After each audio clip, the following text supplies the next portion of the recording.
Al-Fadil Imam Muhammad Nazri bin Mustaqim setelah lama tak bersiaran di Gema Nur Iman, yang berusaha juga berdedikasi Ibunda Rosniati Mansur bersama barisan ahli jawatankuasa Gema Nur Iman yang amat saya sayangi, yang sangat-sangat dialu-alukan dan dihargai, malah dikasihi hadirin pencinta ilmu serta penyinfak istiqomah Gema Nur Iman, pilihan Allah yang dirahmati Allah Subhanahu Wa Taala sekalian. Alhamdulillah, terpilih lagi kita untuk mengimarahkan kuliah duha dengan tadabbur surah Ali Imran ayat 18 pada pagi Sabtu yang berbahagia ini. Saya pasti ramai yang merindukan dan menantikan kepulangan Al-Fadil Ustaz Muhammad Nazri Mustaqim untuk mentadabbur ayat suci Al-Quran di Gema Nur Iman. Lalu dengan itu, tanpa melengahkan masa lagi, kita mulakan pengajian kita pagi ini dengan bacaan Ummul Kitab yang akan dipimpin oleh Al-Fadil Ustaz Muhammad Nazri bin Mustaqim bagi memohon keberkatan majlis, dan dengan segala hormatnya saya persilakan sekaligus memulakan halaqah ilmu di Taman-Taman Syurga pada pagi ini. Falyatafadhal mazkura ya Ustaz. A'udzubillahi minasyaitonirrajim. Bismillahirrahmanirrahim. Alhamdulillahi rabbil alamin. Ar-Rahmanir-Rahim. Maliki yaumiddin. Iyyaka na'budu wa iyyaka nasta'in. Ihdinas siratal mustaqim. صراط الذين أنعمت عليهم غير المغضوب عليهم ولا الضالين آمين. Bismillahirrahmanirrahim. Alhamdulillah. Salatan wa salaman ala Rasulillah wa ala alihi wa ashabihi ajma'in. Amma ba'd. Assalamualaikum warahmatullahi wabarakatuh. Pertamanya puji dan syukur kepada pemilik sekalian alam yang telah memberikan kita kesempatan, ruang, peluang, kesihatan, kecerdasan dan kita kembali bersama untuk meninjau atau melalui surah Ali Imran. Kita dah sampai pada ayat yang ke-18. Sebelum daripada itu, sebelum dari ayat 18 ini, kita lalui perkara berkaitan dengan bagaimana nak membina hubungan dengan Allah Subhanahu Wa Taala. Terutamanya ada sikap dan perangai orang-orang yang disebut pada ayat 17, orang-orang yang sabar, yang jujur, yang taat, yang suka berinfak dan suka beristighfar. Malah kalimat istighfar itu diajar pada ayat yang ke-16. Rabbana innana amanna waghfir lana dhunubana wa qina azaban nar. Dan saya yakin tuan-puan telah pun memulakan istighfar dengan kalimah yang semacam ini, terutamanya pada waktu sahur. Pada waktu sahur. Ada kes terbaru, jemaah mengadu pada saya. Ustaz, ada satu masjid tu, dia azan awal 10 minit. Dia azan awal 10 minit. Lepas tu, dia tak minta maaf pun. Sedangkan mungkin ada orang nak puasa, atau ada orang nak nak pergi kerja. Jadi bila azan awal 10 minit, orang tu dah solat, terus pergi kerja. Mana tengok jam dah. Sedangkan masjid-masjid yang lain, azan 10 minit lepas tu. So, waktu sahur ni jangan main-main. Ada orang yang benar-benar tunggu waktu sahur.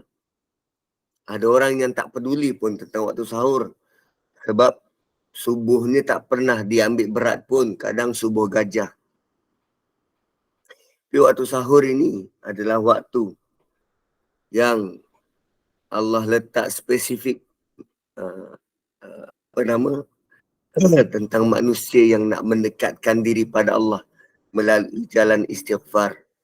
Wabil ashari hum yastaghfirun. Kemudian bila kita kenali mereka-mereka ini,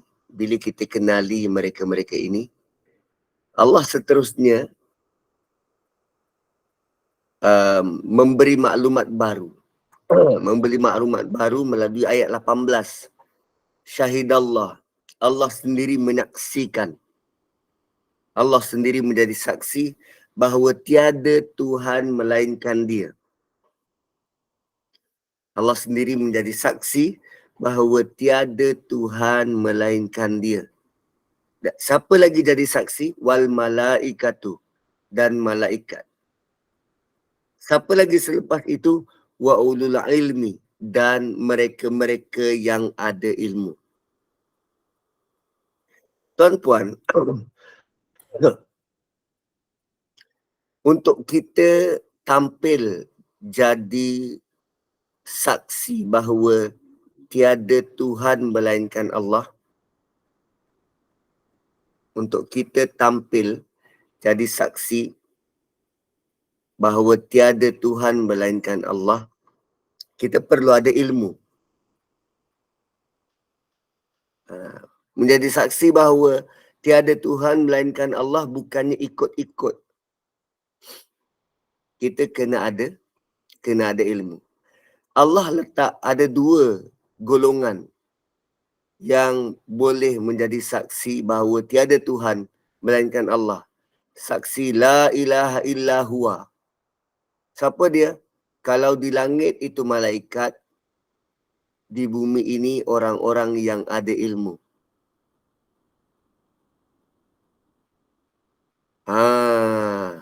Gitu.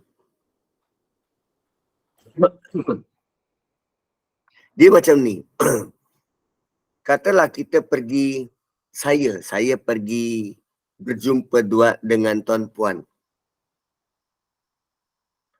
Lalu saya cerita tentang latar belakang bonda. Okey, bonda Ros. Latar belakang bonda Ros. Saya pun cerita dan gebang, begitu begini.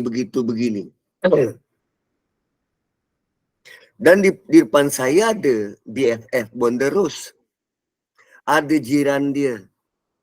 Ada orang yang mengenali bonda Ros setelah sekian lama. Tapi bila dia dengar cerita saya, Ustaz, saya rasa Ustaz cerita tentang bonda Ros tu salah, Ustaz. Dia bukan orang macam tu. Dia orang yang macam ni. Kan? Saya cakap bonda Ros ni asalnya lelaki. Kemudian tukar jantina jadi perempuan. Datang kawan rapat dia. Mana ada Ustaz? Tak ada. Dia betul-betul perempuan asli dari awal. Kan? So, macam mana orang tu boleh tampil mempertahankan bonda Ros? Dia boleh tampil mempertahankan kerana dia ada ilmu. Dia tahu orang ni bercakap apa topik perbincangan, cakap tentang siapa dan dia kenal. Dan sekarang, bagaimana kita nak kekal mempertahankan nama Allah yang agung kalau kita tak kenal Tuhan?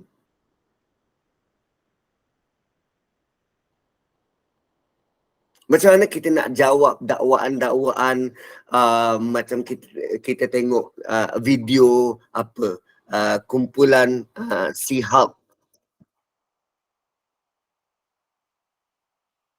kan? Ataupun video orientalis yang sebut tentang agama, sebut tentang Tuhan, sebut tentang Quran, kalau kita tak ada ilmu. So Allah sekarang sedang memberi penekanan. Mahu jadi saksi, mahu membela kalimah la ilaha illallah, kita kena ada ilmu. Wa ulul ilmi. Itu prasyarat pertama. Prasyarat kedua ialah qaiman bil qist. Dia sentiasa berdiri atas neraca keadilan. Qaiman bil qist. Sebab ramai orang yang ada ilmu tapi jauh dari wahyu.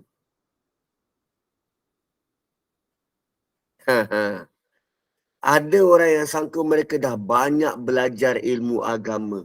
Tapi ilmu wahyu tentang tafsir, tentang syarah hadis, dia main celup-celup. Kan? Satu ada amalan-amalan yang pelik-pelik. Yang terbaru ni yang kita terkejut, sambut tahun baru dengan laungan azan. Kan tak patut. Dari mana dapat tu semua? Kena adil lah. Qaiman bil qist. Nak buat satu-satu acara, satu-satu majlis, panduannya ialah apa yang Nabi pernah buat. Nabi tak pernah sambut perayaan agama lain. Nabi sendiri ingatkan perayaan agama ini ada dua. Idul Fitri dan Idul Adha. Mana ada perayaan lain dah. Kan?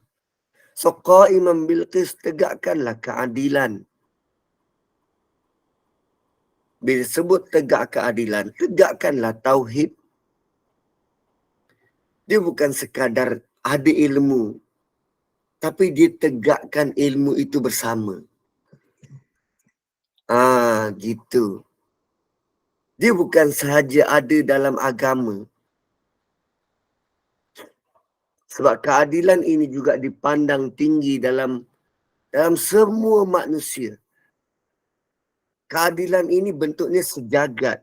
Dia bukan untuk orang Islam saja. Semua orang mahu keadilan. Sistem yang terbaru ni kerajaan buat ni. Dia ada konsep adil ke? Kan sistem apa yang sedang hangat diperbincangkan.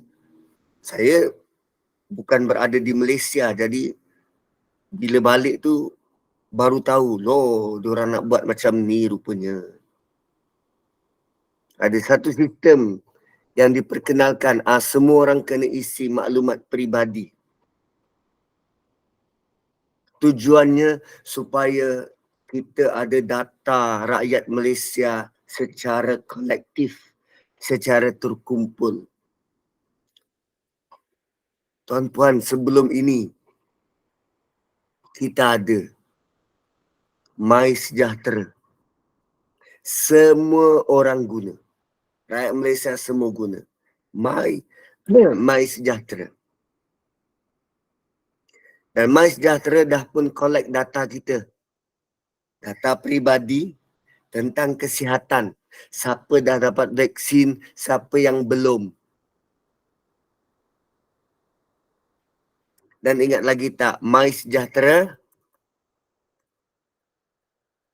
pernah berlaku kebocoran data.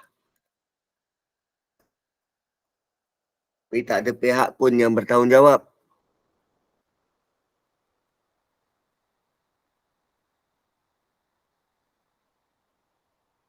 Kan? Kadang kita pelik, macam mana ada syarikat insurans boleh telefon kita. Okay, syarikat insurans boleh telefon kita. Daripada mana diorang dapat nombor kita? Itu hasil daripada kebocoran maklumat, kebocoran data. Bila kita tanya, dari mana awak dapat nombor telefon saya? Ini kami ada database. Dari mana dia dapat database tu? itu adalah data kita, data peribadi kita dibocorkan, dijual. So sekarang dia nak buat lagi satu. Konon-kononnya nak menyatukan supaya senang urusan di masa depan. Kita ada JPN. Ini yang kita willingly beri data dan maklumat peribadi. Kita ada JPN. Surat beranak, surat mati, tarikh lahir, nama bapa, nama mak semua ada dekat JPN. Kita ada immigration. Kan maklumat-maklumat tentang keluar masuk negara. Kan maklumat-maklumat tentang keluar masuk negara. Kita ada Kementerian Pendidikan dan Pengajian KPM. Maklumat-maklumat tentang sekolah. Kita ada JPJ untuk transportation, untuk lesen dan sebagainya. Kita ada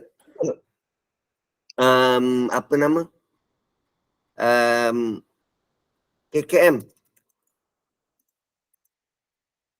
Maklumat-maklumat tentang kesihatan. JPN, Immigration, KPM, JPJ, KKM. Lembaga hasil, Ustaz. Macam mana? Lembaga hasil. Yes, LHDN. Kita ada LHDN. Dan tak ada satu pun usaha untuk mencantumkan data-data ni. Kita ada satu nombor IC. Sepatutnya kalau dia buat kesalahan trafik, polis dah boleh detect, okey dia ni mana alamatnya, dia pernah keluar masuk negara ke tak, kesihatannya macam mana, LHDN ni macam mana.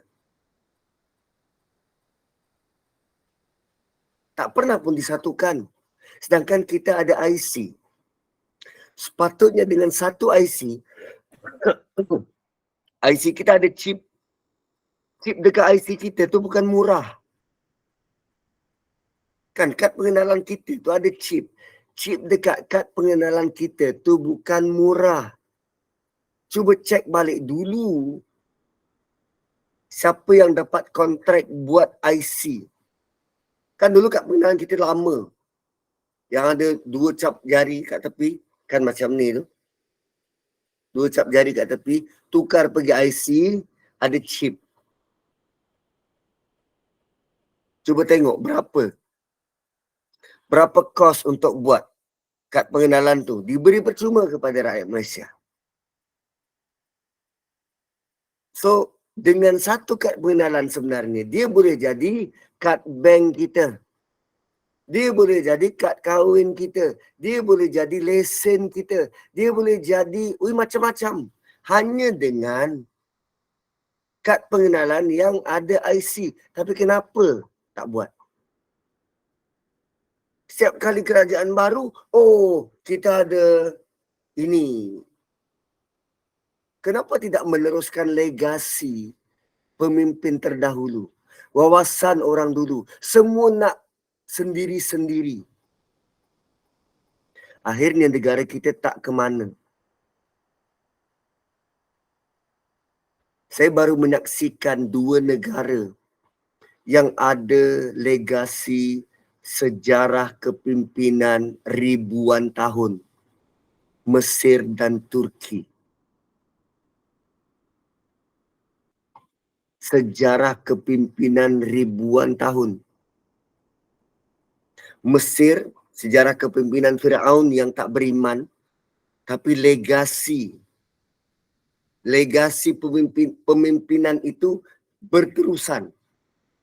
Meneruskan agenda orang terdahulu.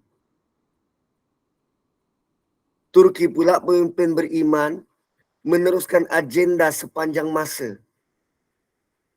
Dan mereka menjadi 2 kuasa besar yang kesan pentadbirannya kita nampak depan mata. Malaysia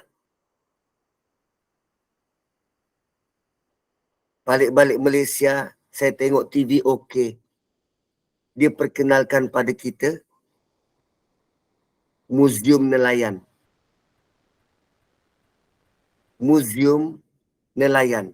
Tuan-puan rasa dalam Museum Nelayan, dekat Mesir saya pergi Museum Firaun. Dekat Turki saya pergi Museum Al-Fatih. Sampai Malaysia saya nampak Museum Nelayan. Rasa-rasa Museum Nelayan ni cerita pasal apa? Museum Firaun dia cerita Firaun yang pernah memerintah. Siap ada di mayat yang diawet. Bila Allah kata mereka akan jadi petunjuk, pedoman, pengajaran sampai akhir nanti, Allah letakkan di situ.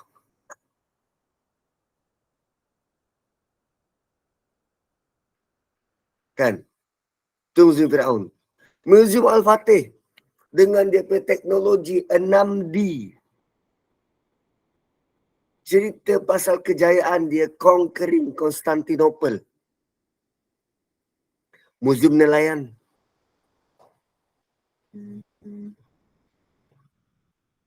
Sepatutnya Museum Nelayan dia cerita bagaimana dahulu rakyat Nusantara ini menjadi pakar pelayaran.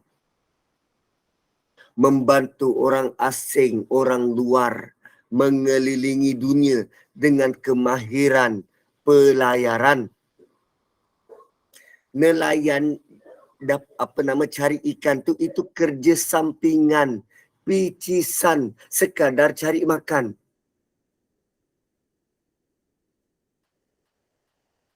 Kita ni rakyat yang hidup dengan laut. Dan kita sudah hilang ilmu tentang kelautan. Tuan-tuan pernah tengok filem Moana?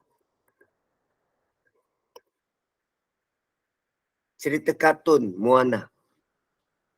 Kalau belum tengok, lepas ni langgan Netflix, pergi cari kartun tu Moana. Tengok translation dia kalau tak faham bahasa Inggeris. Apa yang dibentangkan dalam filem Moana tentang ilmu laut. Satu ketika dulu, kita ni, rakyat Nusantara ni, kita mengungguli ilmu itu. Hanya dengan pegang air laut, kita dah tahu dah arus ke mana. Hanya dengan tiupan angin kita tahu kapal ni bakal ke mana. Ilmu laut. Bukannya nak tunjuk jenis pukat.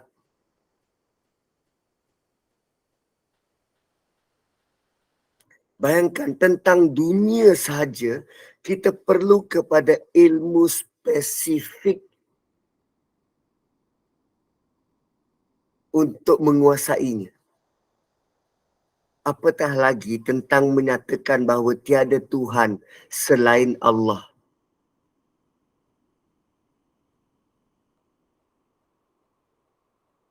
Itu lebih penting untuk kita perlu kepada ilmu yang tertentu. Wa ulul ilmi qa'iman bil qist, dan kita kekal berdiri depan berdiri dengan di atas neraca keadilan. Barulah kita boleh jadi saksi bahawa hanya Allah Tuhan yang satu. Sekadar kita sebut tanpa ilmu, dia tak bawa apa-apa. Tak bawa apa-apa impak. Dia kena ada ilmu. Wa ulul ilmi qa'iman bil qist. So nanti sesekali Bonda Ros dan rakan-rakan boleh jemput speaker dari Akademi Laut untuk jelaskan, terangkan ilmu laut ni. Akademi Laut Malaysia. kat Akademi Laut Malaysia ni, mereka ni lah yang menyimpan khazanah ilmu pelaut.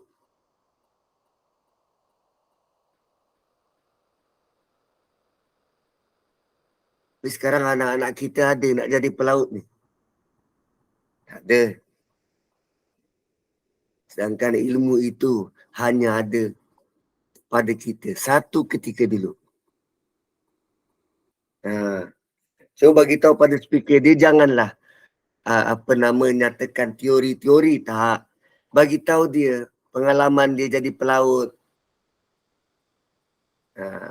Apa peluang untuk anak-anak kita saat di akademi. So, orang-orang yang jadi pelaut ni, jadi kapten kapal, terutamanya wanita yang jadi pelaut, kerja atas kapal. Salah satu pantang bagi mereka-mereka yang bekerja atas kapal ialah mengganggu wanita.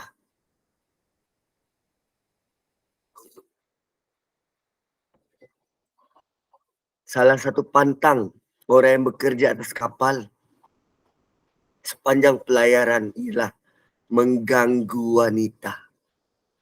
So kalau anak-anak kita, anak perempuan yang jadi pelaut, bekerja atas kapal, anda akan dijamin keselamatan anda. Tak diganggu, tak diheres. Sebab kalau wanita diganggu atas kapal, hampir pasti kapal tu akan dilanda ribut. Nah, tu pantang larang. Kita nak hantar anak kita bekerja, kita khawatir dia diganggu tengah jalan.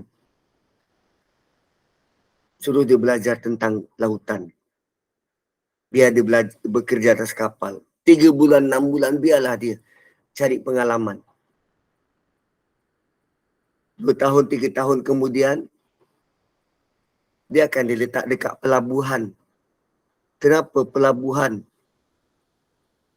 Sebab dekat pelabuhan, dia akan kontrol kapal keluar masuk. Mesir, satu-satunya negara yang dia dapat hasil daripada perkapalan melalui terusan Suez. 1 tahun dia punya pendapatan 3 bilion. Hanya daripada terusan ni. Tentang kapal.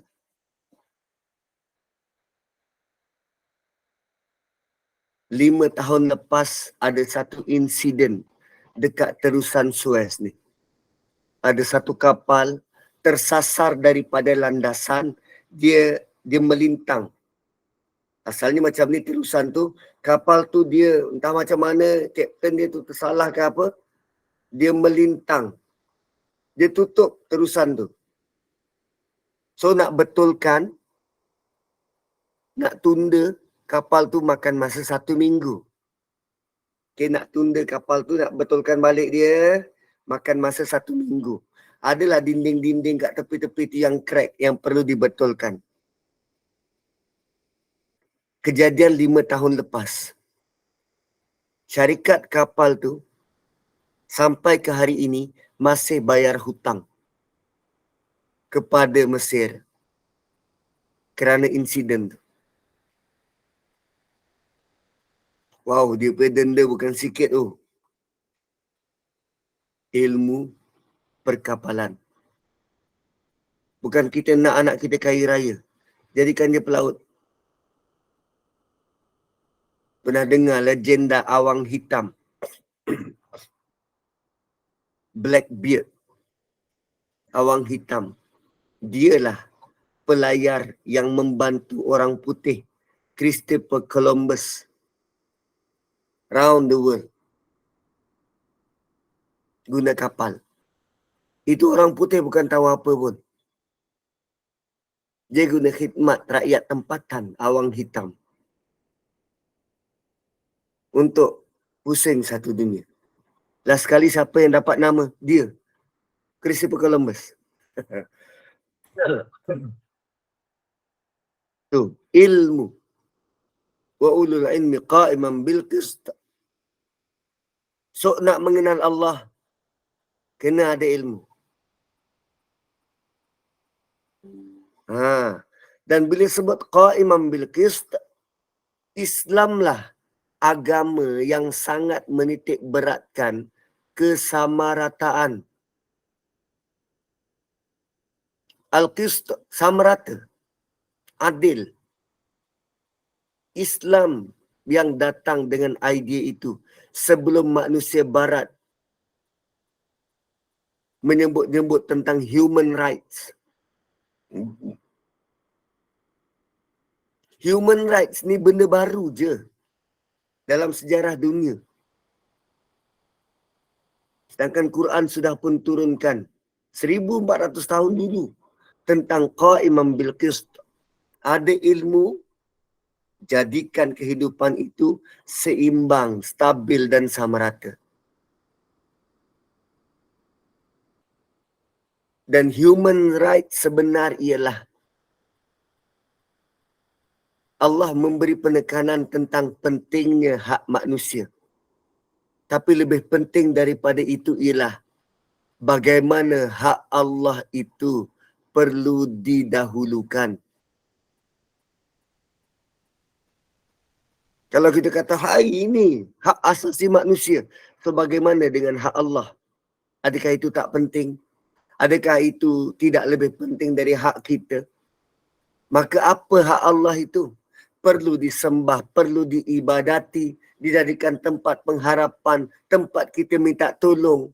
So kalau kita tak ada ilmu itu, maka akhirnya kita pergi ke tokong-tokong untuk minta tolong.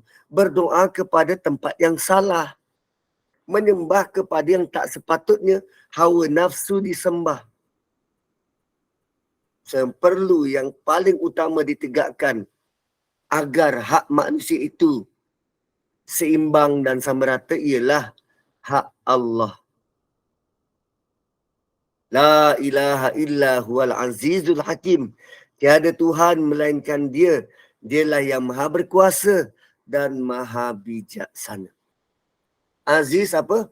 Full authority. Peraturannya tak mungkin disanggah. Namun peraturannya itu sangat logik, sangat bijak. Nah, peraturannya tak mungkin disanggah, tapi bila dia buat peraturan dia sangat masuk akal. Nah, sebut tentang masuk akal, waktu jalan-jalan hari itu, Ulia, anak nombor 2, dia nyanyi lagu. Bersama dengan rombongan kita orang ni ada baby. Usia setahun, 2 tahun macam tu. So anak saya 2 orang ni, yang kecil, diorang lah yang tolong bermain-main dengan baby ni. So terdengarlah rungutan daripada yang paling kecil, dari Hauna. Ulia ni dia suka main dengan baby tu, dia nyanyikanlah lagu. Kan biasa kan kita nak main-main dengan baby ni, kita nyanyi lagu. Po amai-amai. Kan. Lagi lagu, banyaklah lagu. So Ulia nyanyilah satu lagu. Bila dia nyanyi lagu tu, adik dia Hauna, dia kritik. Hey Ulia ni, lagu dia tak masuk akal. Lagu lama-lama. Manalah baby tu nak. Nyanyilah lagu baru. Lagu K-pop ke, lagu yang sedap sikit ke, ni lagu lama. Tak masuk akal betul. Itu bab tak masuk akal. So Al-Hakim, keputusan yang dia buat, peraturan yang dia buat, tepat, kena pada sasaran. Ada je banyak Macam sistem yang kerajaan kita nak buat yang baru itu, it seems like macam tak masuk akal. Tapi peraturan dari Allah tepat dan sangat masuk akal. Sebut tentang negara-negara Balkan ini, saya tidaklah nak buat blanket statement, tapi berdasarkan pengalaman-pengalaman manusia yang pernah tinggal dekat situ, orang-orang Nusantara yang tinggal dekat situ, mereka ada satu kebiasaan yang kita tak boleh nak tiru. Apa dia? Tentang hygiene. Tentang kebersihan diri. Mereka jarang mandi. Kan? Lebih-lebih lagi waktu musim sejuk. Kita dalam keadaan macam tu, kadang berjalan tak berpeluh. Pun mandi juga pagi dengan petang. Diorang memilih untuk tidak. Sedangkan agama ini sangat menitik beratkan tentang kebersihan diri. Mungkin mereka ada alasan tersendiri. Tapi janganlah itu dijadikan alasan untuk tidak mandi sepanjang tahun. Tak kira apa pun musim. Lebih-lebih lagi bila musim panas, sama. Waktu itu segala bau menjadi sangat sensitif. Kan? Itu. Hakim kena bijak. Dan bila kita sudah kenal Allah dengan ilmu dan kita benar menjadi saksi bahawa tiada Tuhan yang berhak disembah melainkan Allah, maka ilmu tentang ketuhanan itu perlu jelas. Perlu jelas. Sebab kadang-kala ada banyak maklumat yang diberikan dalam wahyu. Ada maklumat-maklumat tu dalam Quran, dalam Bible, dalam Taurat. Tetapi bila manusia itu hanya melihat, hanya bergantung kepada, aku pun ada ilmu, aku pun tahu juga. Dia hanya bergantung pada ulul ilm, al-ilm, tanpa qa'iman bil qist, maka akan berlaku banyak perselisihan.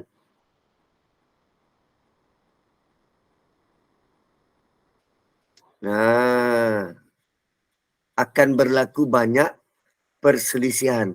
Dan sekarang Allah jelaskan kenapa ada perselisihan itu. Kenapa ada ikhtilaf, berbeza pandangan tu. Dan dalam ayat ini juga kita boleh tahu kenapa ada ikhtilaf dalam kalangan masyarakat Muslim.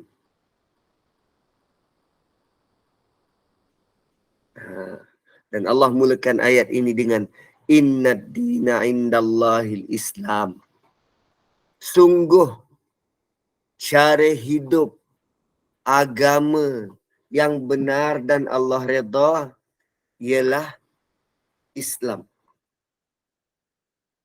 Sungguh cara hidup yang Allah mahu ialah cara hidup yang sejahtera. Kalau hanya mahukan sejahtera, ayat itu boleh jadi dalam bentuk Innad dina indallahis salam. Tapi ini ada alif lam. Tiada lagi agama lain yang menawarkan sejahtera melainkan agama ini. Ad-din, gaya hidup. Ad-din, agama. Ad-din juga dalam bentuk hutang. Innad dina indallahil Islam. Sungguh agama, gaya hidup, cara manusia untuk hidup yang sangat tepat di sisi Allah ialah Islam. Tuan-puan, gaya hidup ni besar dan luas. Kita berniaga, kita negotiate, kita bercakap, kita berborak. Semuanya dalam skop, dalam payung agama. Kalau kita pergi berjalan, dah tentu antara perkara yang kita nak cari ialah apa buah tangan nak bawa balik. Bila sebut tentang buah tangan, kita nak carilah bentuk-bentuk macam apa. Keychain, kan? Pris magnet, scarf ke, sejadah ke. Macam-macam lah apa yang boleh dibeli, kita beli. Benda kecil-kecil. So, adakah semua perkara yang ditawarkan oleh pembeli berbentuk souvenir, kita boleh beli? Kan? Di sini pertimbangan ad-din itu ada. Pergi ke muzium piramid ataupun muzium Firaun, dia jual souvenir tentang piramid, tentang Firaun. Adakah asal, ini ada, ada kaitan dengan Firaun ini. Bolehlah kita beli. Tanpa kita sedar bahawa ada dalam dalam bentuk cenderamata itu suatu yang kita tak boleh berkompromi, tak boleh beli. Antaranya lambang salib Koptik dia tu.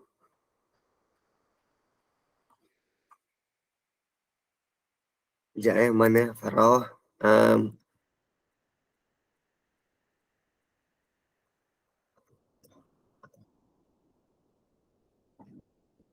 Ada lambang Koptik di eye dia tu. Dia bersalib. Tak macam mana dah. Tapi ada dekat kedai souvenir dia jual.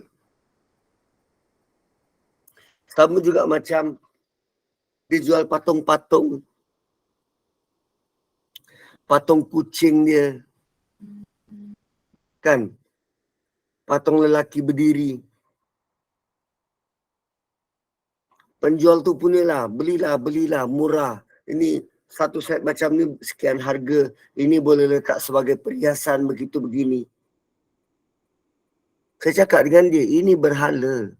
Awak orang Islam takkan nak jual berhala pada orang lain.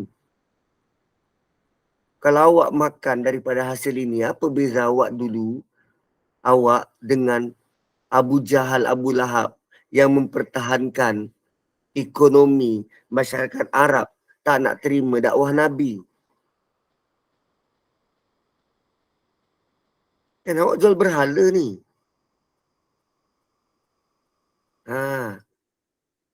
Kalau dekat Turki, souvenir bentuk mata itu kepercayaan dan adat masyarakat silam dia.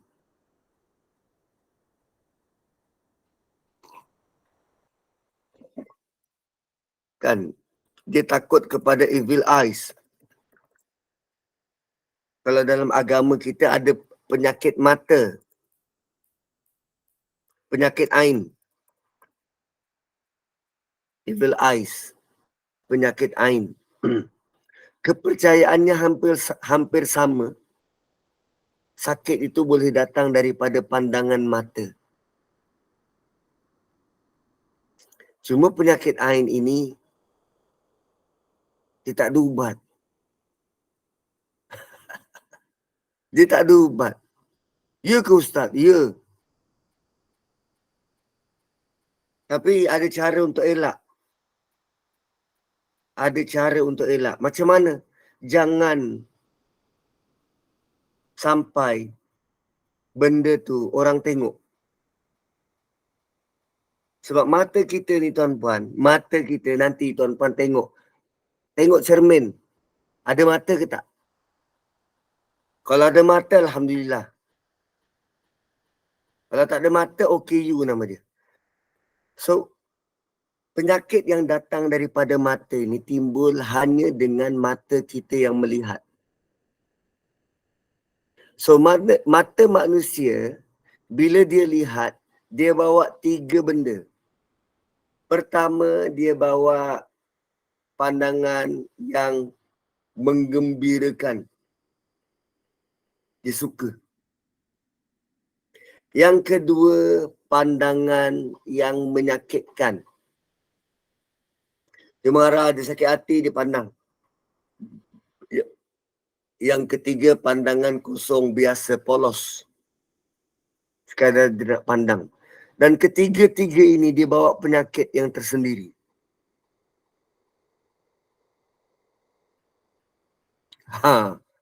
Ketiga-tiga ni dia bawa penyakit yang tersendiri.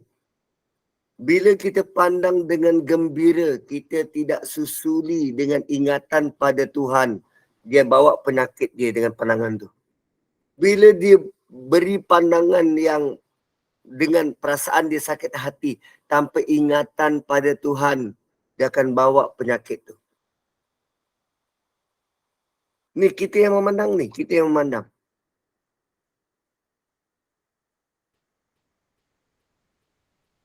Dan orang yang kena tengok, kena pandang, kan macam saya,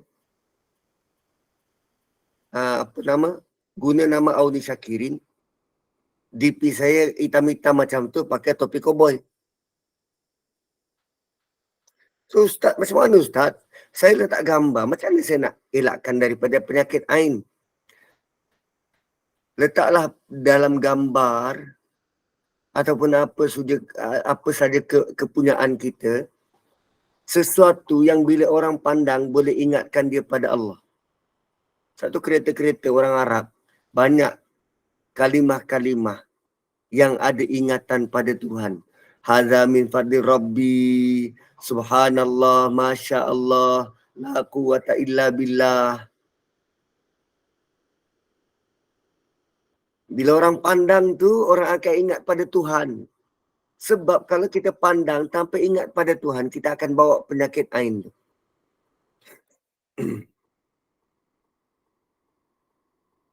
Itu cara hidup. Itu cara hidup. Adib. Dan cara hidup beragama inilah yang sejahtera. Yang sejahtera. Kemudian, wa makhtalafal ladina utul kitaba illa min ba'di ma ja'ahumul ilmu baghyan bainahum.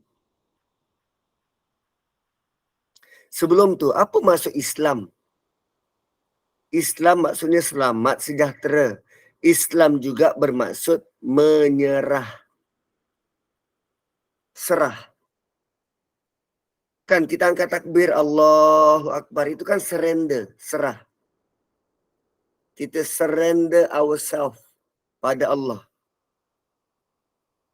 Serah diri 100% bulat-bulat kepada Allah. Alah macam tuan-puan lah. Kan bila balik rumah, kalau suami tu dia terus serah diri dia 100% pada isteri. Ya ke Ustaz? Ya. Cuba tengok suami tu. Balik rumah, apa dia buat? Tak ada apa. Dia duduk je. Dia serah 100% pada isteri dia. Isteri dia lah lipat kain. Isteri dia lah yang masak. Isteri dia lah yang basuh. Isteri dia lah yang itu, yang ini. Dia 100% serah pada isteri dia. Dia duduk. Dia tak buat apa. Itu penyerahan bulat.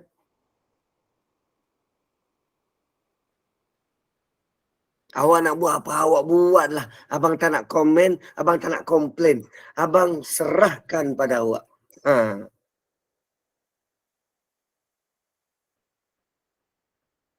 Oh, itu malas.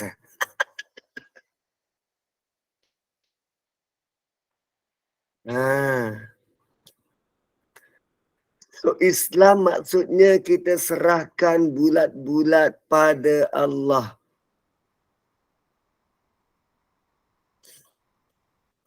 Kan bila disuruh, dicakap A, buat A. Dicakap B, buat B. Tak ada komen. Tak ada nak hantar-hantar kaki. Tak ada nak muncung-muncung. Buat je. Dengar azan, solat. Nampak Quran, baca. Tu serah bulat-bulat tu. Tak ada komen. Suruh buat tu, buat tu. Suruh buat ni. Kan? Bang, buang sampah. Okey, buang sampah. Bang, mop lantai. Okey, mop lantai. Bang, lipat baju. Okey, lipat baju. Bang, jom pergi pasar. Okey, pergi pasar. Kalau begitulah suami kita. Itu bukan queen control. 100%.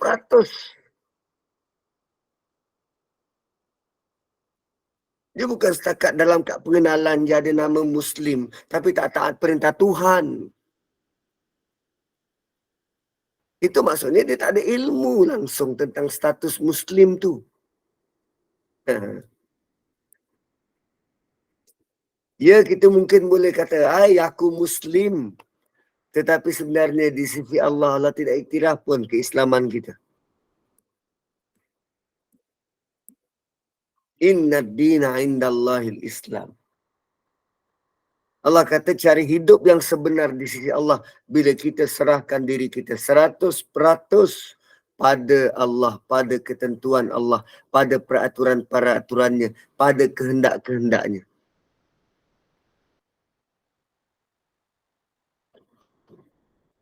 Tapi macam mana nak buat penyerahan diri kalau kita tak ada ilmu? Ulul ilmu tu kan. Ulul ilmi qa'iman bil qist. Dah tak ada ilmu nak serah macam mana? Malah dah lah tak ada ilmu melawan pula tu. Itu namanya jahil murakkab. Dah lah tak ada ilmu melawan pula. Kemudian Allah kata apa? Wa makhtalafal ladzina utul kitab. Dan orang-orang yang telah diberikan kitab itu, mereka tidak berselisih. Orang-orang yang diberikan kitab itu, mereka tidak berselisih.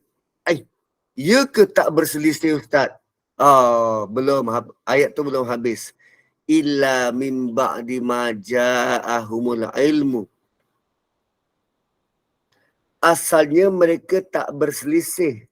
Tapi selepas mereka ada ilmu, baru mereka berselisih. Bila diberi kitab, mereka okey je. Tak berselisih. Tapi bila dia dah tahu pasal kitab, mereka mula berselisih. Puncanya apa? Baghyam bainahum. Kerana hasad dengki yang ada dalam kalangan mereka. Pertembungan antara Aswaja dan yang digelar Wahabi. Bukan mereka tak ada ilmu. Tapi kenapa mereka gaduh? Allah bagi tahu baghyam bainahum, hasad dengki. Walau bagaimanapun mereka nafikan, tak ada, kami tak ada dengki. Tak, Allah lebih tahu. Mereka ada baghyam bainahum dalam hati.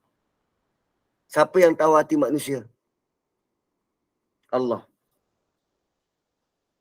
So kita di pihak ketiga ni kita perhati je. Tak payah nak tanya. Kan selalu orang tanya, Ustaz, tu Ustaz tu bukan orang tak ada ilmu. Siap ada profesor, ada doktor. Tetap gaduh Ustaz macam mana? Ni jawapannya. Allah bagi tahu. Dalam hati mereka ada baghya, ada dengki, ada hasad. Semua perselisihan itu terjadi sebab ada dengki. Nak tunjuk pandai. Kerana ada kedudukan. Nak pertahankan kedudukan. Takut anak murid tak percaya. Takut anak murid lari. So ada bagian. Sampai mereka sanggup buat benda yang memalukan dalam kalangan orang awam. Pening orang awam. Pening orang awam tengok ulama-ulama ni melondehkan sesama sendiri. Kadang mana yang betul pun kita dah tak nampak dah. Malah orang-orang awam ni. Kan kebanyakan dia tak tahu. Dia ikut je. Gaduh. Baghyan bainahum. Tapi menariknya Allah kata wa may yakfur bi ayatillah. Mereka dah diberi ilmu, dah diberi kitab. Siapa yang kufur tentang ayat Allah, fa innallaha sari'ul hisab. Allah amat cepat segera perhitungannya.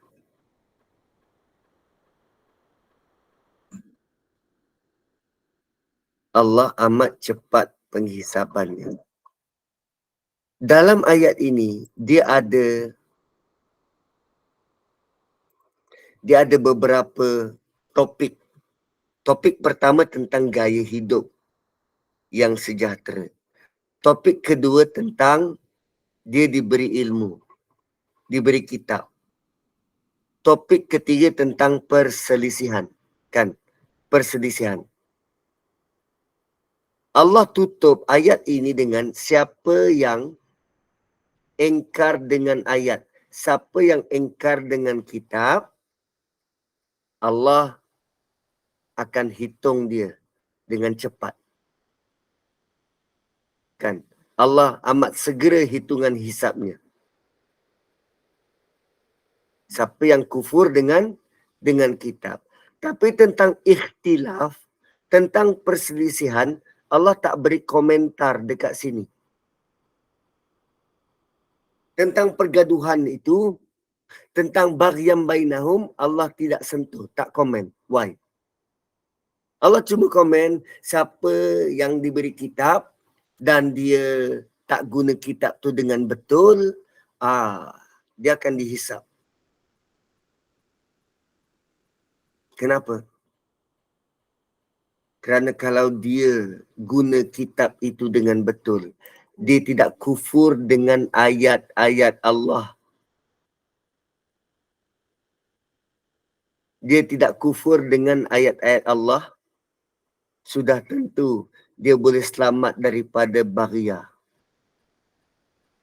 Sudah tentu dia tak akan berselisih. So rupanya tuan-puan, sekarang ini kita ada banyak grup-grup. Grup itu, grup ini. Kadang kita ada rasa dengki iri hati dengan grup yang lain. Kita ada rasa dengki dan iri hati dengan orang lain.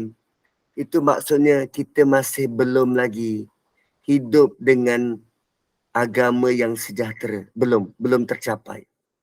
Agama yang sejahtera ialah kita elakkan daripada perselisihan.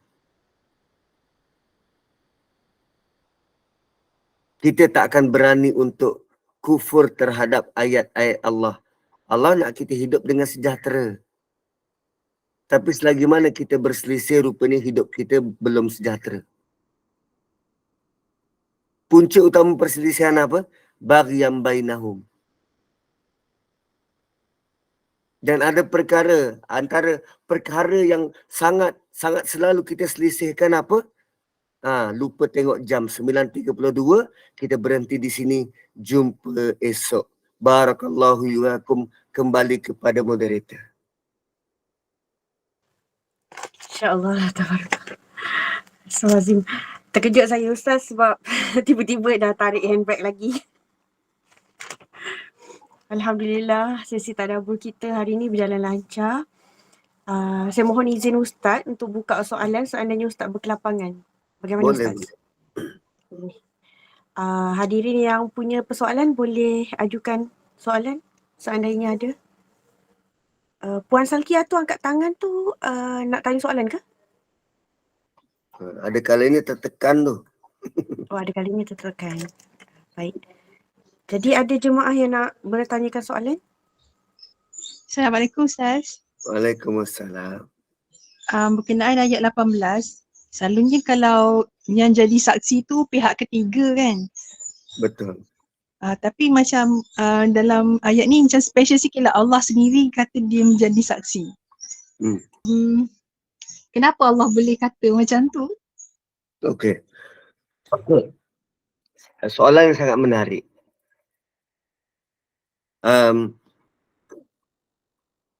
Penyaksian Allah di sini ni, dia dalam bentuk memberi jaminan. Jaminan. Kalau Allah sendiri jamin bahawa tiada Tuhan melainkan Dia, dan Allah tidak pernah mungkir janji, ini adalah jaminan terkuat yang kita pernah dengar dalam Quran tentang tiada Tuhan melainkan Allah. Dan Allah sendiri jamin tiada Tuhan selain Dia. So, katalah kita dengar satu berita. Ustaz Nazri tu lelaki. Kan? Satu berita, Ustaz Nazri tu lelaki. Dan selama ni kita anggap sebaliknya. Taklah. Dia tu suara gara-gara macam tu, mana boleh lelaki tu perempuan tu. Kan tanggapan kita. Tanggapan kita. Tak, ini aku sendiri dengar dari mulut dia. Dia sendiri mengaku dia lelaki. Sekarang ni kita sendiri dengar dari kalam Allah bahawa dia sendiri, Allah sendiri mengakui bahawa tiada Tuhan selain Dia. So ini jaminan tertinggi. Dan bayangkan dalam ayat yang menyatakan jaminan dari Allah bahawa tiada Tuhan melainkan Allah, diletakkan posisi manusia yang ada ilmu, yang sentiasa berada dalam keadilan, juga menjadi penjamin, juga menjadi saksi. Wow. Kita diletakkan sebaris dengan Allah Subhanahu Wa Taala. Bukankah itu super duper dahsyat? Dahsyat.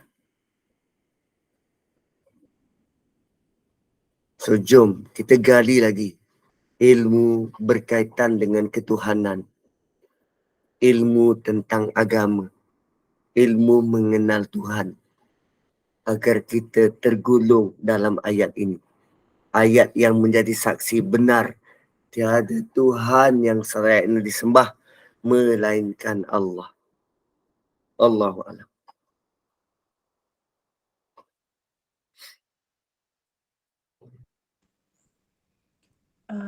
Ada lagi jemaah yang nak bertanya soalan?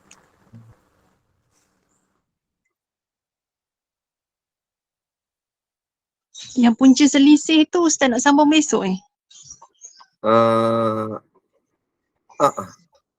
Punca baik. selisih tu kita akan sambung besok. Ustaz, daripada apa yang saya faham daripada yang ayat nombor 18 tu kan, dalam kita untuk menyaksikan ataupun meyakini ungkapan la ilaha illallah tu, kita kena memantapkan ilmu kita dan ketauhidan kita kepada Allah dengan membanyakkan ilmu, mencari ilmu dan mengenal Allah, untuk mengenal Allah dan meyakini. Betul tak Ustaz?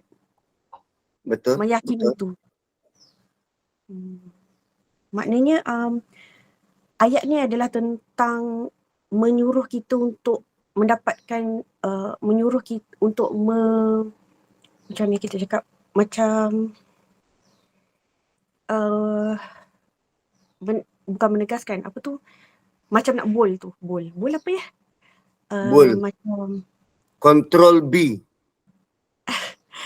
seolah macam nak kita semua memantapkan ilmu tauhid, ilmu makrifat tu lah. Highlight ya, macam Menebalkan. menebalkan lagi untuk kita menambahkan keyakinan dengan ilmu, dengan makrifat semua tu. Betul tak Ustaz? Betul. Daripada apa yang saya faham daripada ayat ni.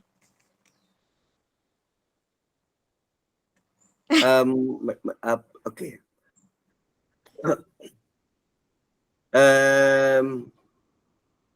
Saya ada masuk satu masjid dekat Mesir. Kawasan masjid tu dikenali sebagai Kubu Salahuddin Al-Ayyubi. Dalam kubu tu ada masjid yang dibina oleh Salahuddin. Kompleks tu idea daripada Salahuddin, tapi Salahuddin tak sempat nak duduki, dia dah meninggal dulu. Seorang selepasnya meneruskan projek tu. Masjidnya besar. Dan lazimnya kalau kita pergi masjid ni, kita baca dekat hiasan khat dia tu. Hiasan khat dia tu adalah tulisan-tulisan ayat Quran. Dan apa yang saya perhatikan, masjid-masjid di kawasan tempat yang sering berperang ni, antara ayat yang dipilih untuk diletakkan sebagai tema, ayat yang dipilih untuk diletakkan sebagai tema dekat khat tu ialah surah Fatah. Inna fatahna laka fataham mubina. Surah Fatah. Kenapa dia letak begitu? Dia harapkan agar kemenangan berpihak pada mereka. Dia harapkan bila nak masuk masjid, baca ayat tu, kita ada kesungguhan untuk menuju kepada kemenangan. Tapi cerita Salahuddin ni, cerita 200 tahun dulu. 300 tahun dulu. Dan masjid itu sekarang menjadi tempat pelancong keluar masuk. Tiada lagi kumandang azan. Tak ada lagi orang solat di dalamnya. Tak ada lagi zikir dan sebut nama Allah. Kenapa begitu? Sebab orang kemudian bila dia tak ada ilmu, dia akan ikut apa yang nafsu dia mahu. Oh, ini boleh buat duit kot. Okey, sebab dia bahan sejarah, jom kita jadikan dia tempat melawat. Dikenakan bayaran. Sedangkan tu masjid.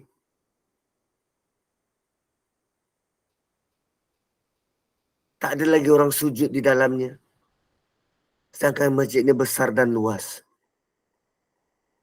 Berbeza dengan negara kedua yang saya pergi. Juga ada masjid-masjid lama tinggalan. Bukan sekadar masjid. Asal masjid jadi gereja, jadi masjid semula. Dan negara kedua ni dia ada sistem dia sendiri. Untuk orang melawat, okey, sampai batas ni je. Untuk yang nak solat, okey, ini batasnya.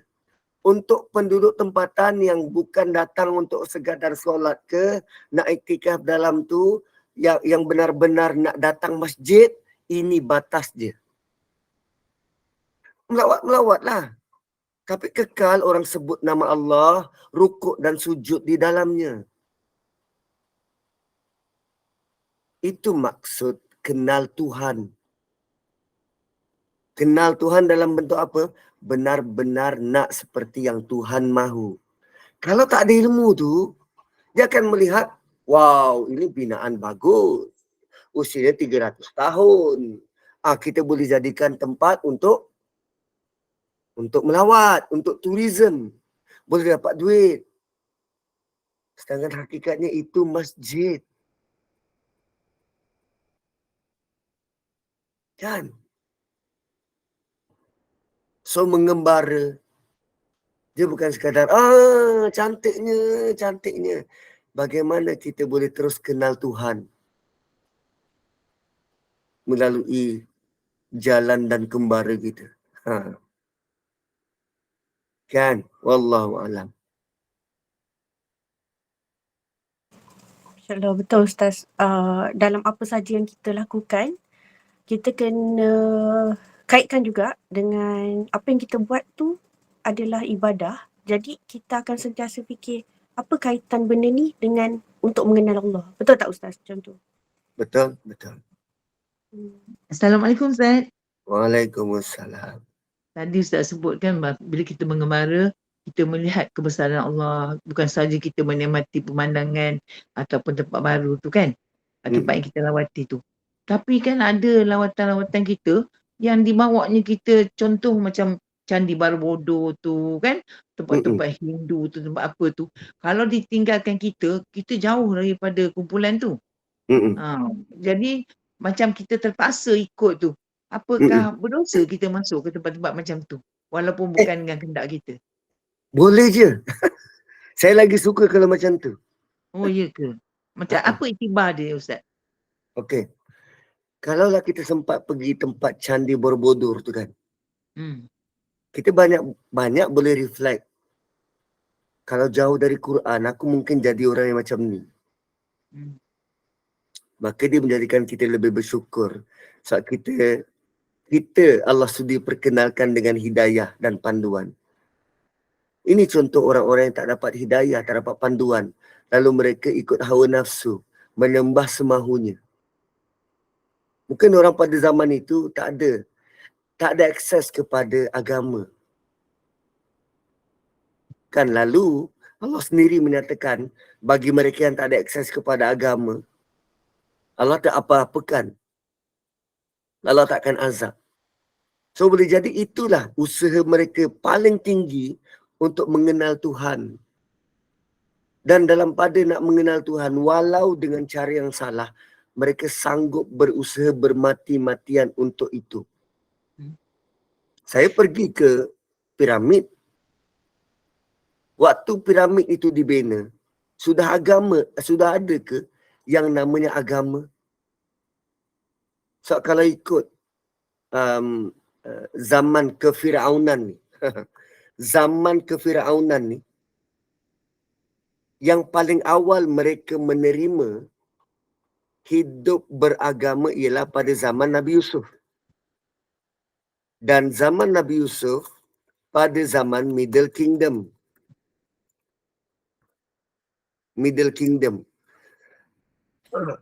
Zaman Firaun ni dia ada Old Kingdom, Middle Kingdom, kemudian dia ada New Kingdom. Kemudian selepas itu barulah diukur mengikut abad. Dan zaman Nabi Musa ialah pada abad yang ke-19. 90th. Abad ke-19 itu zaman Nabi Musa. Beza antara Nabi Yusuf dengan Nabi Musa lebih kurang 600 tahun. So apa berlaku kepada Old Kingdom? Diorang dah dapat ke akses kepada beragama? Belum. Jadi yang belum dapat akses kepada beragama, sudah tentu mereka akan cuba sedaya upaya macam mana nak hidup dan bina peraturan. Sampai ke tahap, sebab dipercayai piramid ini dibina sewaktu Old Kingdom.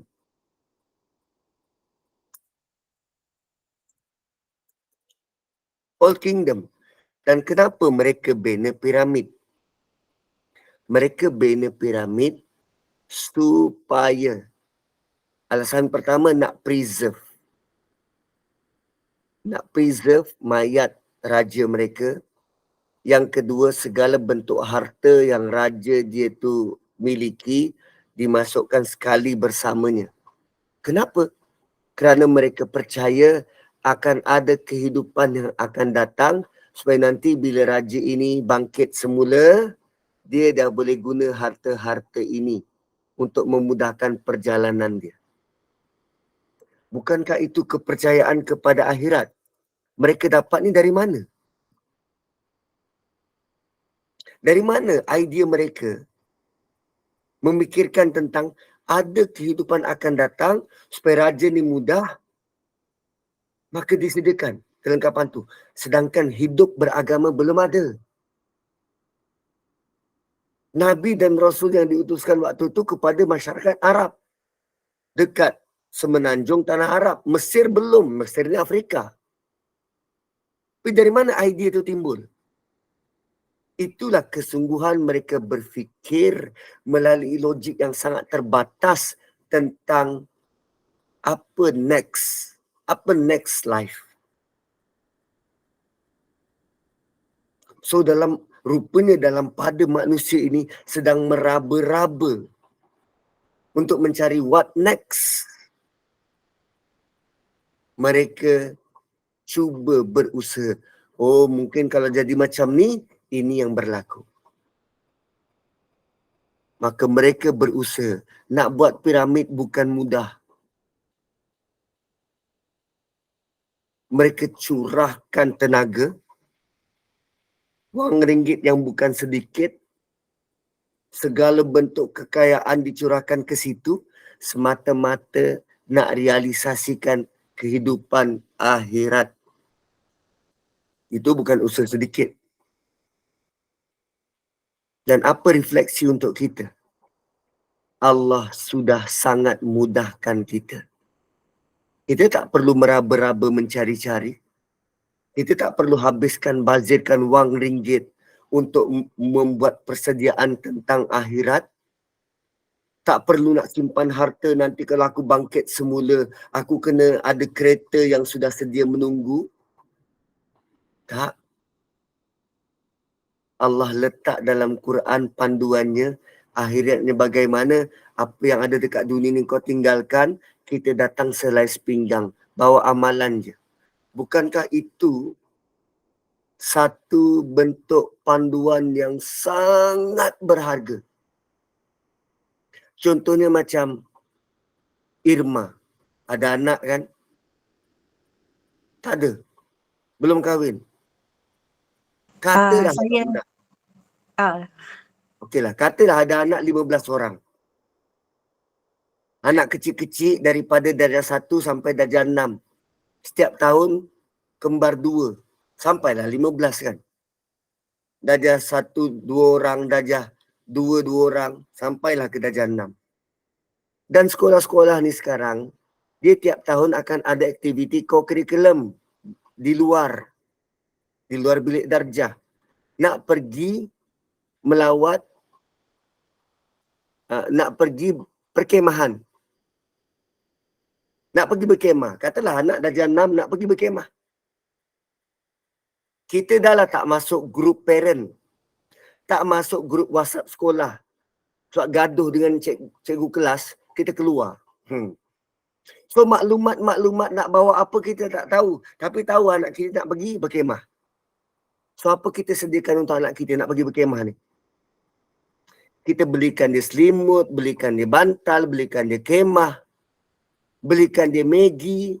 Walau nak berkemah 1 malam je kot. Macam-macam kita belikan sebagai persediaan untuk berkemah 1 malam. Sedangkan dalam grup WhatsApp, cikgu sudah senaraikan. Murid-murid tak perlu bawa apa-apa, bawa badan je. Keperluan semua sudah disediakan. Yang penting bayar RM30. Mana mudah? Yang sudah disediakan ada panduan atau kita teraba-raba nak cari keperluan untuk berkemah? Itu tentulah penting. panduan tu. Itulah panduan tu. Satulah Quran ni penting. Allah beri kita pandu. Allah dah beri panduan. Kita ikut je. Jika tidak, hidup kita ni susah. Susah, sukar, stres.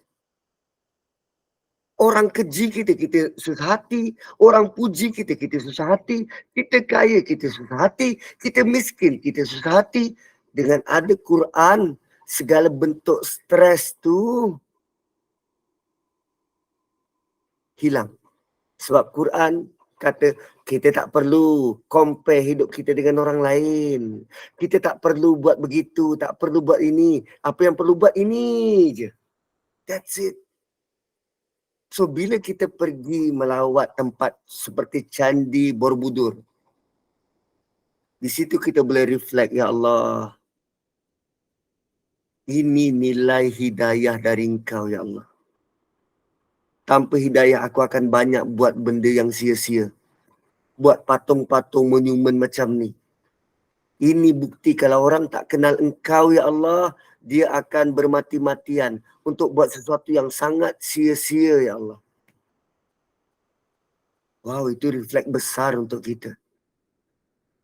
So nak pergi mengembara, jom 3 hari 2 malam kita pergi cruise. Mengembara bersama Ustaz Nazri. Tak, aku gurau je, korang pergi sendirilah. Aku dah penat. Apa Ustaz kempen tak jadi.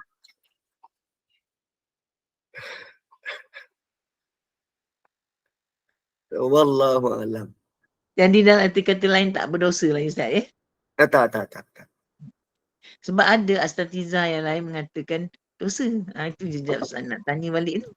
Dia tak tahu nak reflect apa. Walaupun begitu ada orang yang dia lopong, dia tak macam kita nak fikir. Orang melawat dia tak ada menghayati keindahan Islam, kebesaran Allah. Setakat gembira dia pergi saja pun tak ada dosa juga Ustaz ya. Tak. Apa nama? Allah nasihatkan kita. Berjalanlah atas muka bumi. Lihatlah orang-orang terdahulu daripada kamu. Allah suruh buat begitu. Apa? Fantashiru fil ard, bukan fantashiru fil ard. Apa? Siru fil ardi fanzuru kaifa kana aqibatul ladina amanu. Atau betul?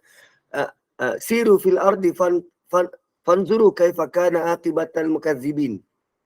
Berjalanlah atas muka bumi. Cuba tengok kesan peninggalan akibat orang-orang yang pernah dustakan Allah. Allah suruh kita buat macam tu. Cuba tengok kesan dia. Diorang masih hidup, dah mati dah. Apa yang diorang tinggalkan? Bangunan-bangunan. Harta mereka dibawa masuk kubur? Tak bawa pun. So itu kan beri impak balik pada kita. Oh, aku kerja apa ni sebenarnya? Selain daripada melawat masjid, aku juga melawat istana. Istana-istana terutamanya dekat Turki. Istana-istana dekat sana besar-besar. 3 lapis istana. Daripada kubu luar, masuk yang kedua, masuk lagi yang ketiga. Penat kaki aku berjalan.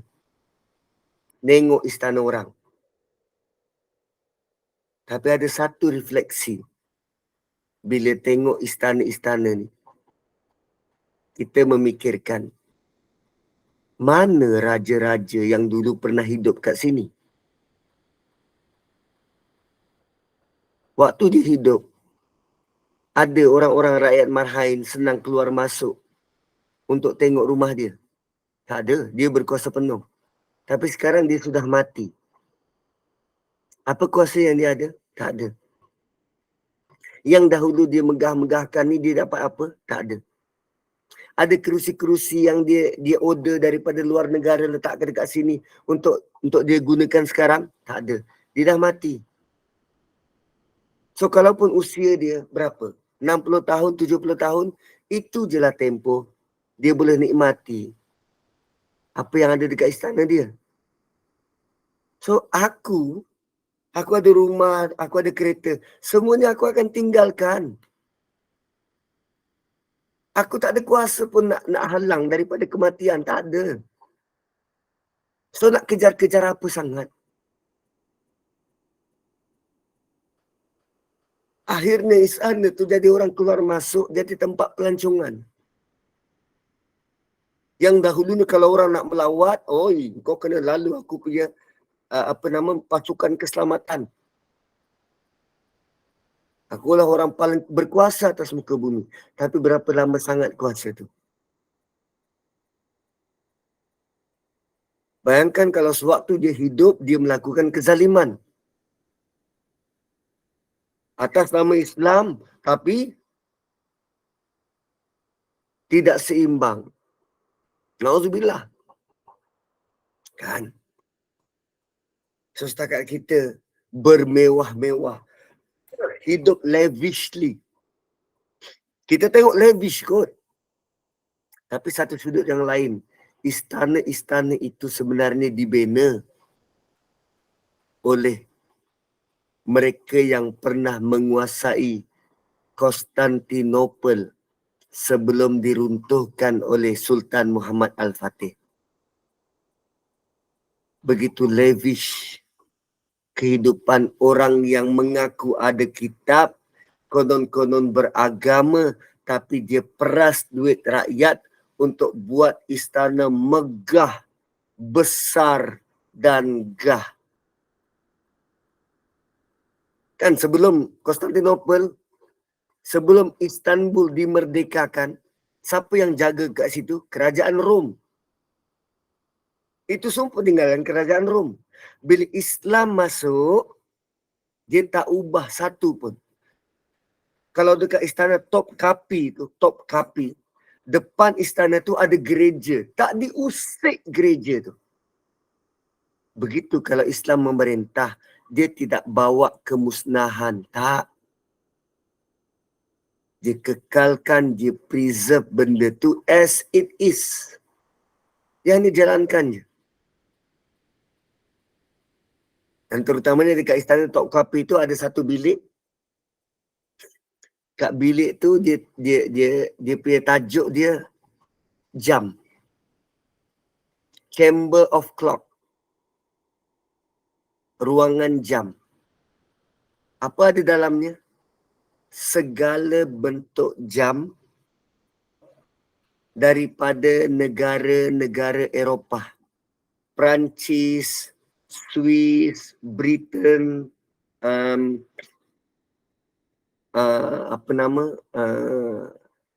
Sweden. Negara-negara Eropah ni yang datang nak jumpa dengan Sultan, bawa hadiah jam. Menariknya tak ada nama negara Islam dalam senarai jam-jam tu. Why? Ada banyak ada banyak tanggapan. Boleh jadi kebanyakan orang-orang yang melawat Sultan Uthmaniyah ni datang daripada negara Eropah sebab mahu mengampu. Negara Islam datang, dia bawa rempah-rempah. Dia bukan bawa dalam bentuk material. Ini hadiah jam supaya ingatan. Tak. Dia bawa rempah ratus, kasih makan. Kau bawa jam, kau bagi makan apa pada orang? Tak ada. Semua mengampu je.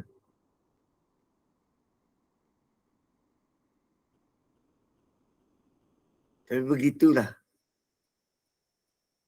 Bila kita lihat orang lain berbangga dengan sejarah dia. Tapi bila balik negara sendiri, apa yang kita nak banggakan pada sejarah negara kita? So kalau kita tak tahu tentang sejarah negara kita tak rasa izzah dan bangga pun terhadap negara kita. Dan ada satu realiti yang kita lupa, bahawa Sultan Muhammad Fatih berjaya meruntuhkan tembok Konstantinopel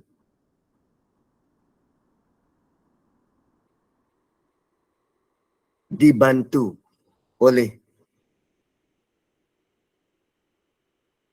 keuangan yang disalurkan melalui kerajaan Melaka pada waktu tu. Kita tak tahu kan? Ni baru hari ni kita tahu. Sebenarnya kalau kita tahu benar sejarah negara kita akan rasa sangat bangga. Dari mana kerajaan Turki Uthmaniyah boleh dapat biaya yang begitu besar untuk ekspedisi itu? Salah satu sumbernya ialah kerajaan Islam Melaka. Satu kalau tengok tarikh dia, tarikh Konstantinopel runtuh 1456. 1453. Melaka jatuh 1511. Lepas Konstantinopel jatuh, Eropah buat ekspedisi untuk balas dendam. Target pertama mereka ialah Mekah Madinah. Tapi mereka revise balik target tu. Dia kata kalau aku runtuhkan Mekah Madinah, apa yang aku dapat? Dunia Islam akan mengamuk pada Eropah. Mereka akan menjarah semahunya. Apa kata kalau kita rosakkan dia punya bendahari? Bendahari dia siapa? Melaka. Port perdagangan paling utama di dunia pada waktu itu. Maka mereka menyerang Nusantara ini dibahagi kepada 4-5 kuasa besar. Portugis, Belanda, British, Spain.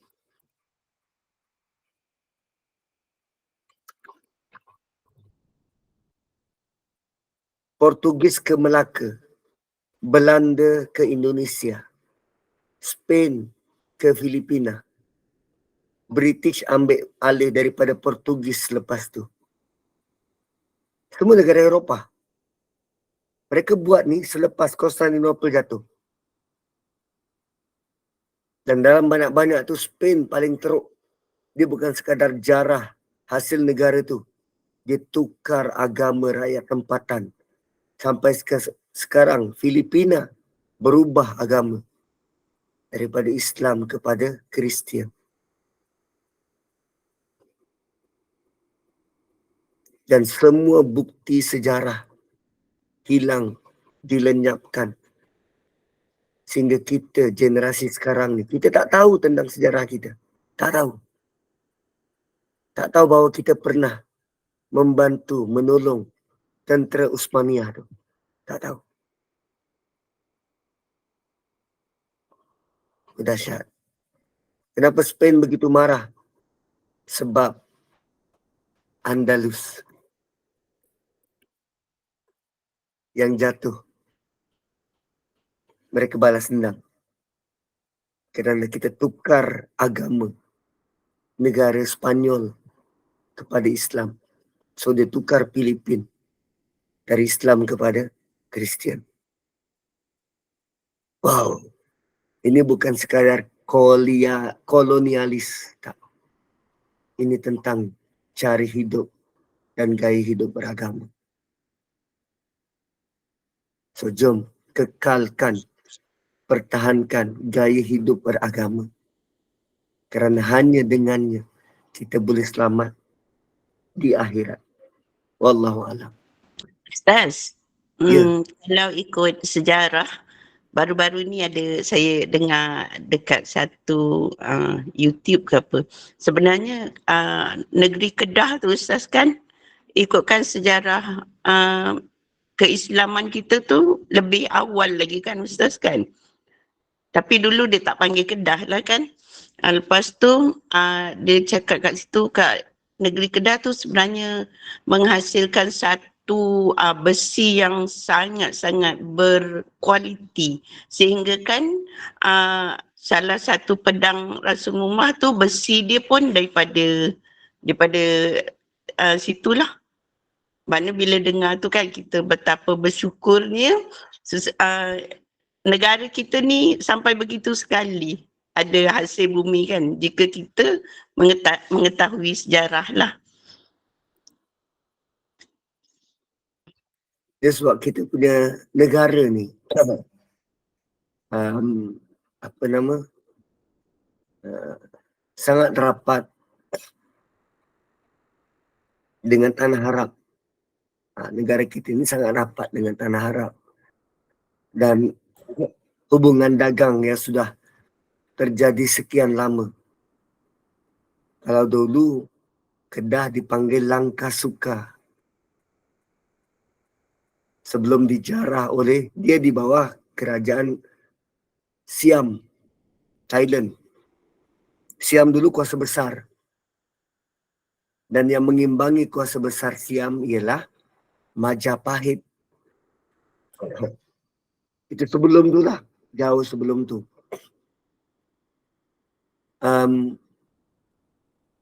Dan kerajaan Kedah Langkah Suka kemudian jadi Kelah dan Kedah Tua. Dia adalah kerajaan yang sangat banyak diplomasi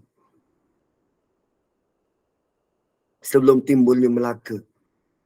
Dia jadi benteng pertahanan untuk berlawan dengan Thailand. Dulu Kedah ni sampai ke Patani tu, tanah kita. Sampai ke Patani. Tapi bila dia dah dijarah oleh Thailand, Patani hampir dengan Golok tu jadi tanah Thailand. Ada banyak tinggalan-tinggalan. Kalau pergi ke Hat Yai, ada je kubu-kubu masyarakat Melayu dekat sana. Dia berbeza dengan masyarakat dekat Bangkok. Kalau yang kat bawah ni semua masih lagi orang Melayu. Tapi begitulah sejarah. Kalau kita benar kenal sejarah, kita akan lebih menghargai negara kita ni. Kenal sejarah dan bagaimana, kalau kita kenal bagaimana tindak tanduk Nabi berkaitan dengan negara bangsa, kita akan lebih menghargai tentang negara bangsa kita. Antara lain, apa yang kita boleh buat terhadap negara kita?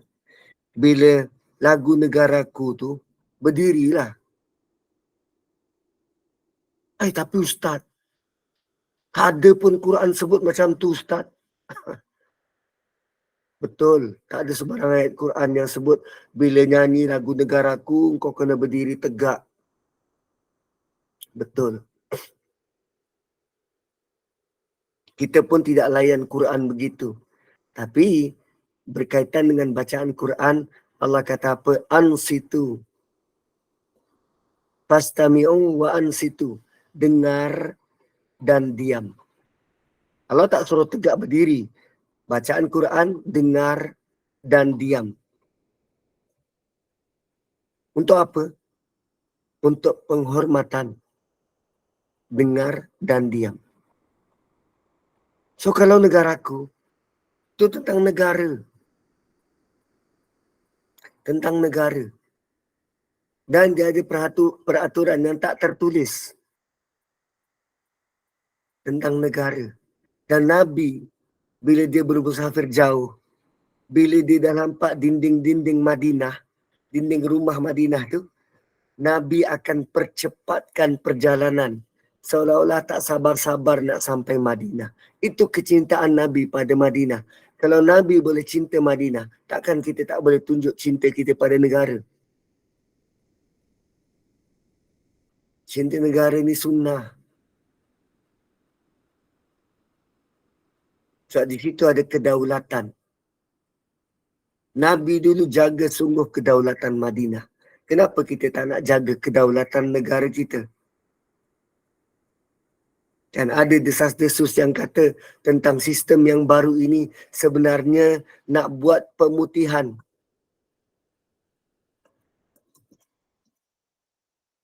pemutihan terhadap pelancong berjuta orang yang datang Malaysia tanpa dokumen yang sah. Konon-konon dibuat, ini seolah-olah pendaftaran baru. Kenapa tak nak jaga kedaulatan negara? Apa tak nak jaga negara ni? Ini negara kita. Kan? So dia banyak refleksi. Tengok tempat orang, kita akan lebih hargai negara kita. Pergi negara orang, mana ada menu masak lemak cili padi? Tak ada. Kan? Nasi lemak? Tak ada. Mana ada orang makan nasi campur dengan kacang? Tak ada. Tak ada. Maggi cup? Tak ada kat Mesir. Tak ada Maggi cup. Kalau yang nasi Arab itu je lah. Dah lah nasi Arab, dia rasa Arab. Tak sama dengan nasi Arab kat Malaysia. Nasi Arab kat Malaysia ni dia masih ada rasa rempah. Nasi Arab, tawar. Lidah orang Arab. Tawar. Kita tak jumpa popcorn. Kan tuan-tuan pernah makan popcorn kan? Kita popcorn kita campur apa? Kita campur madu. Dia orang makan popcorn campur garam. Aduh, tak boleh masuk.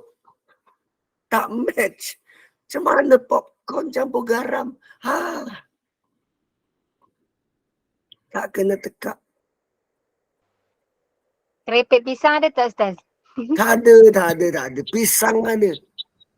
Goreng-goreng pisang tak ada. Kerepek pisang tak ada. Mati kutu aku kat sana, mati kutu. Kerepek tempe pun tak ada Kak. Tempe pun tak ada. Aduh.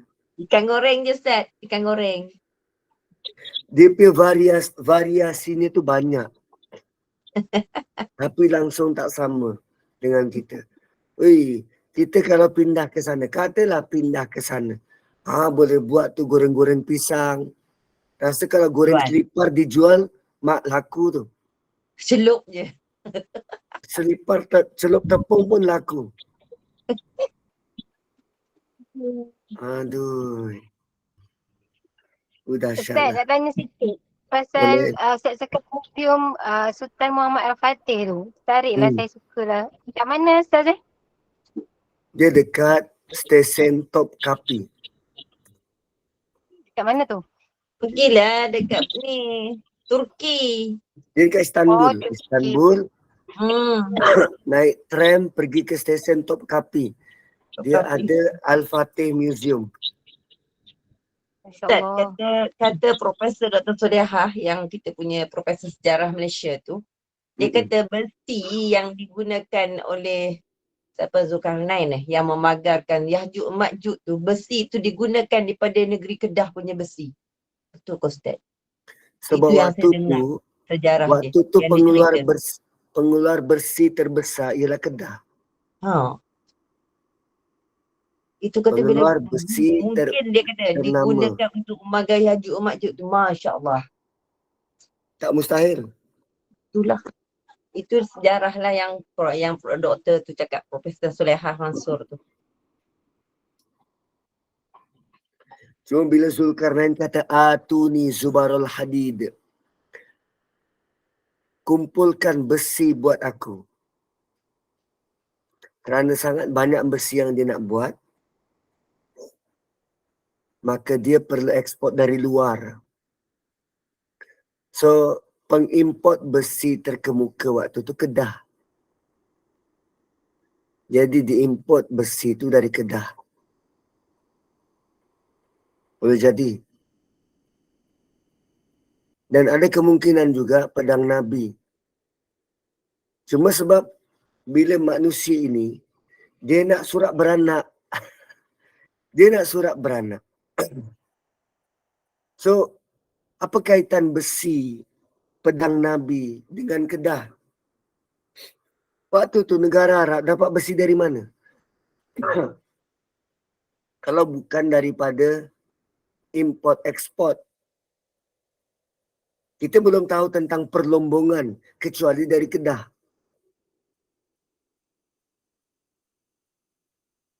Kita tak tahu tentang perlombongan kecuali dari Kedah pada waktu itu. Dan jadi besi-besi daripada Kedah itulah yang digunakan dalam banyak construction seluruh dunia.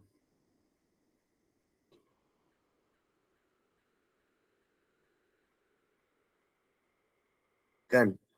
Betul zaman Nabi Daud dah banyak besi. Dapat besi dari mana? Nabi Daud berkemahiran untuk mencanai besi. Tapi besi itu datang dari mana? Dah tentu ada perlombongan. Perlombongan terkemuka di Kedah.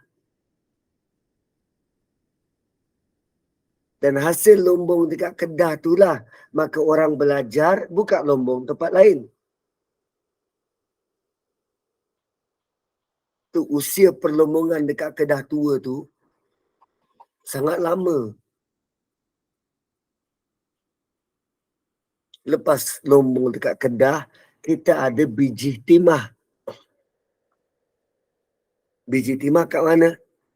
Dekat Perak. Sampai merubah landscape negeri Perak. Semata-mata nak lombong timah. Timah kita kat mana sekarang? Diangkut oleh penjajah tu. Balik ke British. Buat jalan kereta api.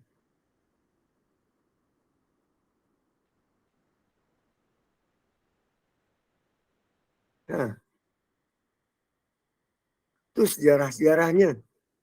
Kemudian lombong-lombong tu dikuasai oleh siapa? Dikuasai oleh orang Cina. Kenapa orang Cina yang kuasai? Sebab orang Cina dengan British, dia main kotor. Kita nak melombong ni, kita melombong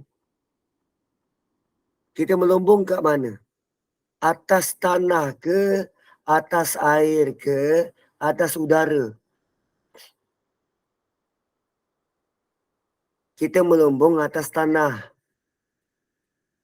Tanah-tanah dekat tanah Melayu ni milik siapa? Milik Sultan. Kadang-kadang Sultan beri pada kerabat atau dia anugerah kepada rakyat. Tanah-tanah ni. So, bila dikenal pasti atas tanah tu boleh dilombong. Ada biji besi, ada biji timah. Maka orang British, dia pergi suruh orang-orang Cina buat kacau dekat tempat tu.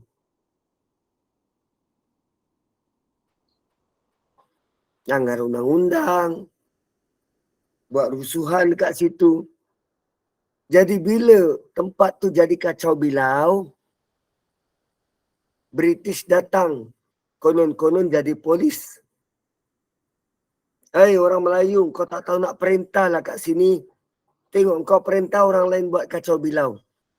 Marilah biar aku yang kawal lah tempat ni. Nanti bulan-bulan aku bayar ufti. Diorang dah komplot dari awal. So British ambil alih tempat tu. Dia suruh orang Cina melombong kat situ. Sebab bagi dia orang Melayu tak tahu nak tadbir. Tuan-tuan buka FB. Azmi Arifin. Dr. Azmi Arifin. Saya banyak baca dapatan-dapatan sejarah dari dia. Beserta bukti.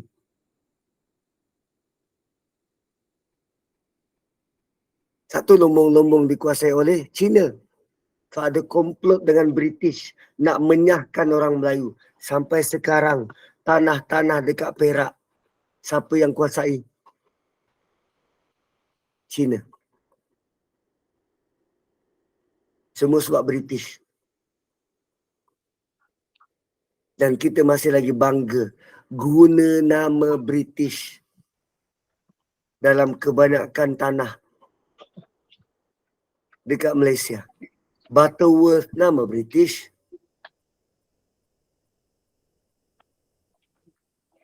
Kan? Kalis Castle nama British.